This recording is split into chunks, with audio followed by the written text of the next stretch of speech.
Share market নিয়ে একটা কথা খুব বিখ্যাত। এখানে ভাগ্য না, চলে মাথা, ধৈর্য আর ডিসিপ্লিন।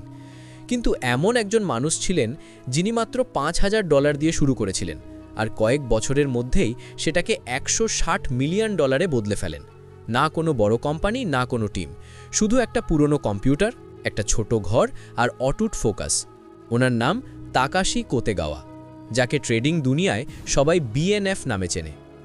আজ আমরা জানব সেই মানুষটার এমন 4টে ট্রেডিং লেসন যেগুলো তোমার ভাবনার ধরনই বদলে দিতে পারে, আর হয়তো তোমার লাইফও।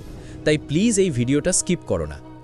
তাকাশি কোতেগাওয়ার প্রথম লেসনটা বাইরে থেকে খুব সাধারণ মনে হয়, আর সেই কারণেই বেশিরভাগ মানুষ এটাকে গুরুত্ব দেয় না। কিন্তু আসলে এই সাধারণ জিনিসটাই মানুষকে ধনী করে তোলে। এখন চুপ করে বসো, মনোযোগ দিয়ে শোনো, কারণ আজ আমরা এই প্রথম লেসনের গভীরে নামব। তাকাশির গল্প, তার মাইন্ডসেট, তার অভ্যেস আর সেই প্র্যাকটিক্যাল পদ্ধতিগুলো বুঝব যেগুলো তুমি নিজের ট্রেডিং লাইফে আনতে পারো। যখন আমরা কারোর বড় সাফল্য দেখি, যেমন কেউ অল্প টাকায় কোটি টাকা বানিয়ে ফেলেছে, আমরা শুধু ওই প্রফিটটা দেখি, ভাবি ওর ভাগ্য ভালো ছিল বা ওর হাতে নিশ্চয়ই কোনো ইনসাইডার ট্রিক ছিল। কিন্তু আসল সত্যিটা হলো সাফল্যের পেছনে থাকে একটা রিপিট হওয়া প্রসেস, আর তাকাশির প্রথম লেসন সেই প্রসেসেরই নাম। লেসন 1, মাইন্ডসেটের সাদামাটা শক্তি। ট্রেডিংকে বানাও তোমার ডেইলি কাজ, ইমোশন কন্ট্রোল করো আর নিয়মে অটল থেকো। আমি এখানে কোনো থিওরি বলছি না, আমি বলছি একটা মাইনিউট সাইজ টেকনিক যা প্রতিদিন তোমাকে একটু একটু করে বদলে দিতে পারে। তাকাশির শুরুটা কোনো ম্যাজিক দিয়ে হয়নি। সে ছোট ছোট জয়ে ভরসা করেছে, ছোট ভুলগুলো থেকে শিখেছে আর প্রতিবার আবার চেষ্টা করেছে। তার কোনো ম্যাজিক ছিল না, ছিল পারসিভিয়ারেন্স, রেজিলিয়েন্স আর ডিসিপ্লিন। বাজারের ভয়ানক আওয়াজের মাঝেও সে জানত কিভাবে নিজের মন শান্ত রাখতে হয়। যেমন একজন খেলোয়াড়ের ডেইলি রুটিন থাকে, ঠিক তেমনি তাকাশিরও ছিল ট্রেডিং রুটিন। সে কখনো প্ল্যান ছাড়া ট্রেড নিত না। প্রতিটা মুভ ছিল ভেবে দেখা, হিসেব করা। ইমোশন তার সবচেয়ে বড় শত্রু ছিল। ভয়, লোভ, হিংসে, এই ছোট ছোট ভাইরাসগুলো আমাদের সিস্টেম ধীর করে দেয়। তাকাশি ভাইরাসগুলো চিনে ফেলেছিল আর নিজের জন্য বানিয়েছিল এক সিম্পল রুল। যদি মন বলে চল একটা ট্রেড দিই, সে থেমে যেত।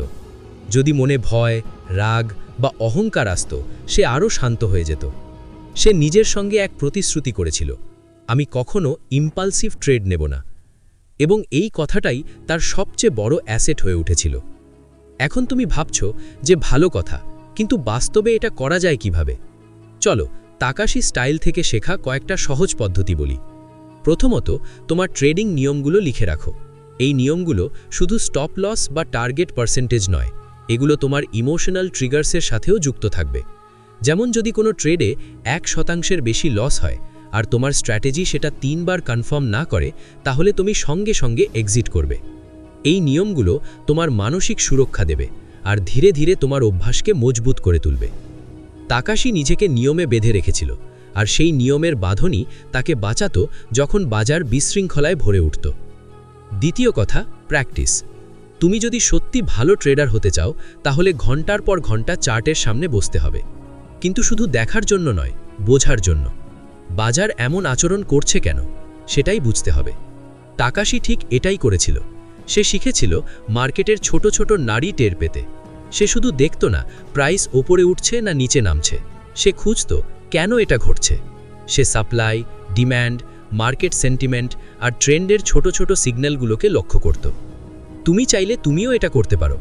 প্রতিটি ট্রেডের পর তোমার জার্নালে লিখে রাখো তুমি তখন কি ভেবেছিলে, কি ঘটল আর তোমার অনুভূতি কেমন ছিল। এই জার্নালিং শুধু তোমার ট্রেডিং স্কিল বাড়াবে না, এটা তোমাকে তোমার মনের দুর্বলতাও দেখাবে, আর নিজের দুর্বলতা চিনতে পারা সেটাই সংশোধনের প্রথম ধাপ।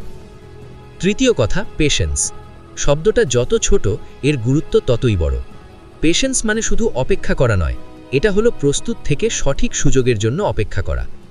অনেক সময় আমরা ভাবি যে মার্কেট চুপচাপ, কিচ্ছু হচ্ছে না, আমি হয়তো কিছু মিস করে যাচ্ছি।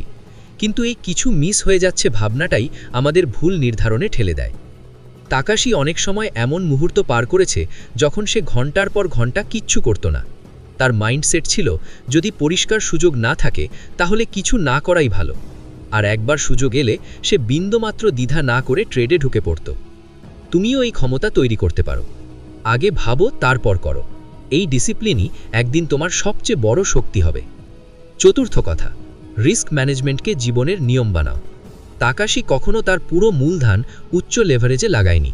সে প্রতিটি ট্রেডকে এক্সপেরিমেন্ট হিসেবে দেখত, আর এক্সপেরিমেন্টে ফেলিয়ার থাকা একেবারেই স্বাভাবিক। তাই সে রিস্ককে ছোট ছোট ভাগে ভাগ করেছিল, আর প্রতিটি ভাগের সুরক্ষা করত খুব যত্নে। তুমি চাইলে প্রতিটি ট্রেডের জন্য একটা ফিক্সড রিস্ক পার্সেন্টেজ নির্ধারণ করে নিতে পারো। এটা একটা স্ট্রিক্ট রুল হওয়া উচিত। বাজার যতই টেম্পটিং লাগুক, এই নিয়ম তোমাকে ইমোশনাল মেল্ট ডাউন থেকে বাঁচাবে। কারণ যখন তুমি জানবে যে তোমার সর্বাধিক ক্ষতির সীমা নির্দিষ্ট, তোমার মন থাকবে শান্ত, আর তুমি কাজ করতে পারবে পরিকল্পিতভাবে। পঞ্চম কথা, কনসিস্টেন্সি। তাকাশির কাছে ট্রেডিং কোনো এক্সাইটিং গেম ছিল না, এটা ছিল একটা বিজনেস, আর বিজনেসে রাতারাতি সাফল্য আসে না। সে প্রতিদিন ছোট ছোট পদক্ষেপ নিত, শিখত, উন্নতি করত, নিজের সিস্টেম ফাইন টিউন করত। সে প্রতিটি ছোট জয়ে উদযাপন করত না, কিন্তু প্রতিটি ভুল থেকে কঠিনভাবে শিক্ষা নিত। এই কনসিস্টেন্সি তাকে মাইক্রোস্কোপিক ইমপ্রুভমেন্ট দিত, যা সময়ের সাথে মিলেমিশে হয়ে গেছিল বড় ফলাফলে। একই কথা তোমার ক্ষেত্রেও প্রযোজ্য। যদি তুমি প্রতিদিন নিজের মধ্যে মাত্র 1% উন্নতি আনো, 1 বছরের শেষে তোমার ক্ষমতা কতটা বাড়বে তা কল্পনাও করতে পারবে না। এখন আসি মাইন্ডসেটের কিছু প্র্যাকটিক্যাল এক্সারসাইজের কথায়, যেগুলো সরাসরি তাকাশির প্রথম লেসনের সঙ্গে যুক্ত, আর যেগুলো তুমি প্রতিদিন অনুশীলন করে তোমার ট্রেডিং মানসিকতা বদলে ফেলতে পারবে। প্রথম এক্সারসাইজ, ব্রিদিং আর গ্রাউন্ডিং টেকনিক। যখন মার্কেটের ভোলাটিলিটি বেড়ে যাবে, তখন তোমার হার্ট বিটও বেড়ে যেতে পারে। তুমি হয়তো ইম্পালসিভ ডিসিশন নিয়ে ফেলবে। এটা খুবই নর্মাল ব্যাপার, কিন্তু তুমি এটা কন্ট্রোল করতে পারো। 3 মিনিটের ডিপ ব্রিদিং বা 4-4-4 টেকনিকটা ট্রাই করো। 4 second inhale, 4 second hold, 4 second exhale. এই ছোট এক্সারসাইজ তোমার শরীরের উত্তেজনা কমিয়ে দেয়, আর তোমার মাথায় এনে দেয় ইনস্ট্যান্ট ক্ল্যারিটি। তাকাশির মতো মানুষরা মার্কেটের চাপের মাঝেও শান্ত থাকতে পারতেন, আর এর রহস্য লুকিয়ে আছে এই ছোট ছোট রিচুয়ালগুলোর ভেতরেই। দ্বিতীয় এক্সারসাইজ, ট্রেডিং প্ল্যান রিহার্সাল। প্রতিদিন মার্কেট খোলার আগে নিজের দিনের স্ক্রিপ্ট পড়ো। তোমার সেটআপস, অ্যাকসেপ্টেন্স ক্রাইটেরিয়া আর এক্সিট রুলস বারবার মনে করো, ঠিক যেমন একজন অভিনেতা নিজের ডায়লগ বারবার প্র্যাকটিস করে। এই রিহার্সাল তোমার সাবকনশিয়াস মাইন্ডকে প্রস্তুত করে দেয়, যাতে মার্কেট যতই উল্টো সিগন্যাল দিক, তুমি তোমার প্ল্যান থেকে বাইরে না যাও। তাকাশি প্রতিটি ট্রেডের আগেই সেই ট্রেডটা ভিজুয়ালাইজ করত, আর সম্ভাব্য আউটকামের জন্য নিজেকে মেন্টালি প্রিপেয়ার করে রাখত। এই ভিজুয়ালাইজেশন টেকনিক তোমার মধ্যে ধৈর্যের রেডিনেস আর কনফিডেন্স আনে। তৃতীয় এক্সারসাইজ, লস অ্যাকসেপ্টেন্স ট্রেনিং। এটা কঠিন কিন্তু একদম দরকারি অনুশীলন।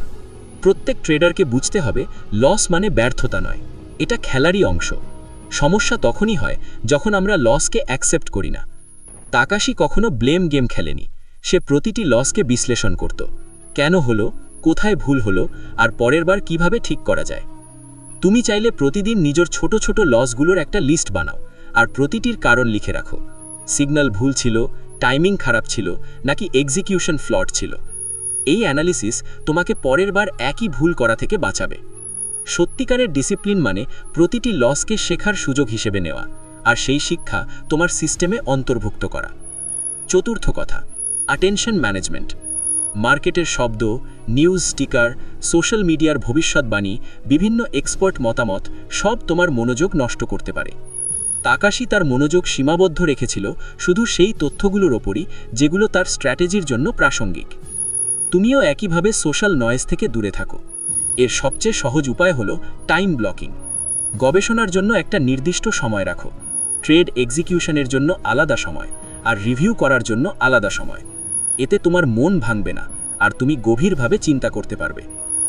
এখন একটা সোজা সত্যি কথা শোনো, মাইন্ডসেট শুধু মোটিভেশন কোর্স পড়ে বদলায় না, এটা বদলায় প্রতিদিনের ছোট ছোট অভ্যাস আর ডিসিপ্লিন থেকে। তাকাশি কোনো বিষয়ক বই থেকে এসব শেখেনি, সে নিজের ভিতরে এক্সপেরিমেন্ট করেছে, নিজের অভ্যাসগুলোকে রিফাইন করেছে, আর সবচেয়ে গুরুত্বপূর্ণ, সে নিজেকে অ্যাকাউন্টেবল রেখেছে। অ্যাকাউন্টেবিলিটি মানে কি? নিজের ভুলের জন্য অন্য কাউকে দোষ না দেওয়া। তাকাশি কখনো মার্কেটকে দোষ দেয়নি, সে সবসময় নিজেকে জিজ্ঞেস করত, আমি কি মিস করলাম। আর এই চিন্তাভাবনাই তাকে প্রতিদিন আরও ভালো বানিয়েছে।